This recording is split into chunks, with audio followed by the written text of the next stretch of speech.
Welcome. Congratulations on committing to reading the Bible within a year. Did you know that most people retain knowledge better when listening to an audio whilst reading along? This video allows us to do just that. The text will be on the screen, but I encourage you to read along with your personal Bible as well. This video may be accompanied by visual scenes. These scenes, of course, are not biblically accurate, but are included to keep you engaged. I've brought along a few friends to read for us throughout this journey. Remember to always take time to pray and meditate on the Lord's Word. Let's get started.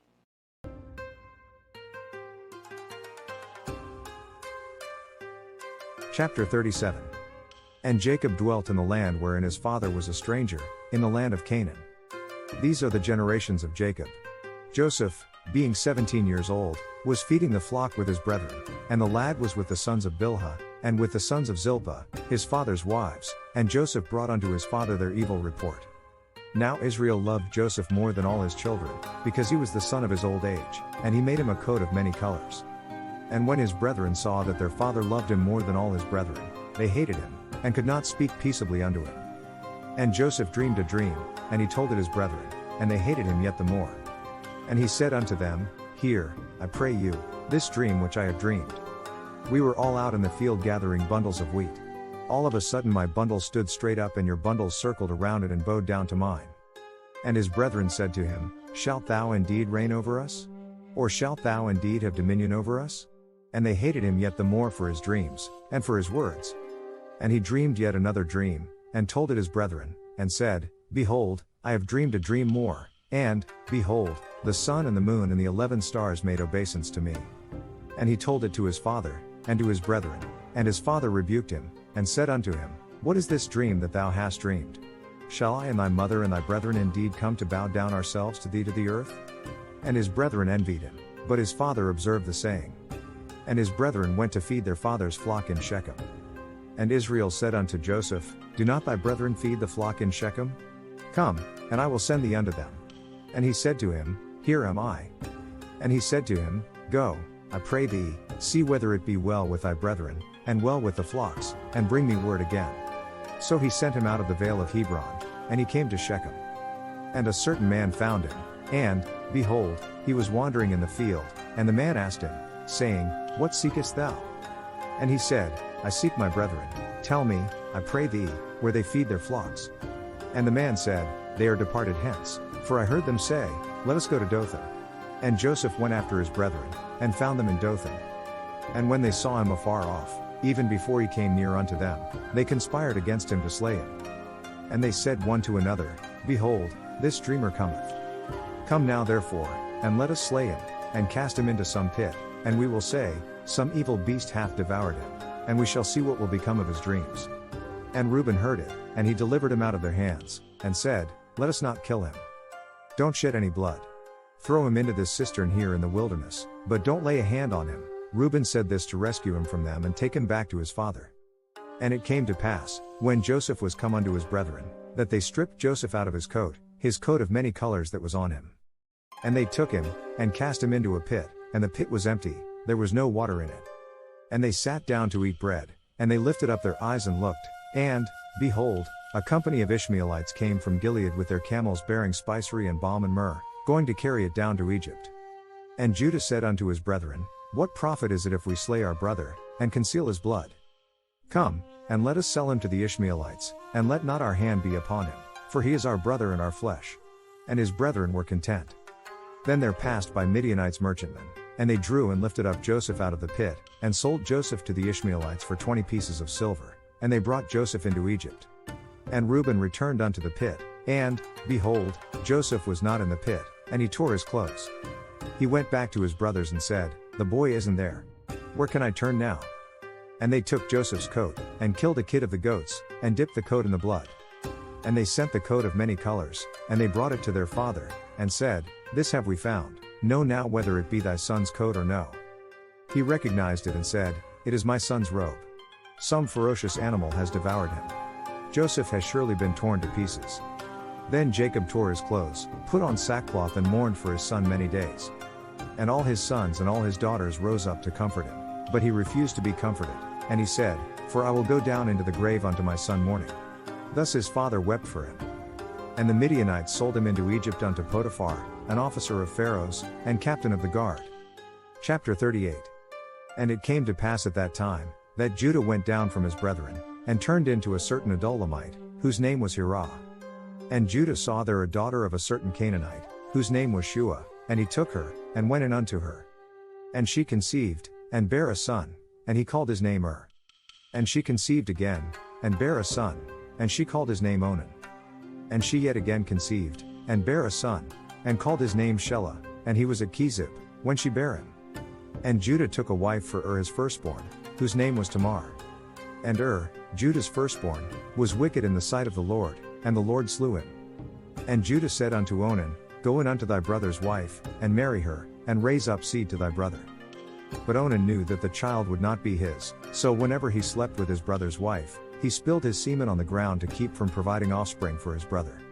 And the thing which he did displeased the Lord, wherefore he slew him also. Judah then said to his daughter-in-law Tamar, Live as a widow in your father's household until my son Shelah grows up. For he thought, he may die too, just like his brothers. So Tamar went to live in her father's household. And in process of time the daughter of Shua Judah's wife died, and Judah was comforted, and went up unto his sheep shearers to Timnath, he and his friend Hirah the Adulamite. And it was told Tamar, saying, Behold thy father-in-law goeth up to Timnath to shear his sheep. And she put her widow's garments off from her, and covered her with a veil, and wrapped herself, and sat in an open place, which is by the way to Timnath, for she saw that Shelah was grown, and she was not given unto him to wife. When Judah saw her, he thought her to be an harlot, because she had covered her face. And he turned unto her by the way, and said, Go to, I pray thee, let me come in unto thee. For he knew not that she was his daughter-in-law, and she said, What wilt thou give me, that thou mayest come in unto me? And he said, I will send thee a kid from the flock. And she said, Wilt thou give me a pledge, till thou send it?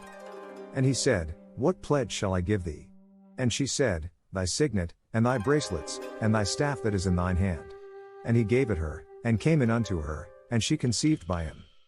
And she arose, and went away, and laid by her veil from her, and put on the garments of her widowhood. And Judah sent the kid by the hand of his friend the Adulamite, to receive his pledge from the woman's hand, but he found her not. Then he asked the men of that place, saying, Where is the harlot, that was openly by the wayside? And they said, There was no harlot in this place. And he returned to Judah, and said, I cannot find her. And also the men of the place said, that there was no harlot in this place. Then Judah said, Let her keep what she has, or we will become a laughingstock. After all, I did send her this young goat, but you didn't find her. And it came to pass about 3 months after, that it was told Judah, saying, Tamar thy daughter-in-law hath played the harlot, and also, behold, she is with child by whoredom. And Judah said, Bring her forth, and let her be burnt.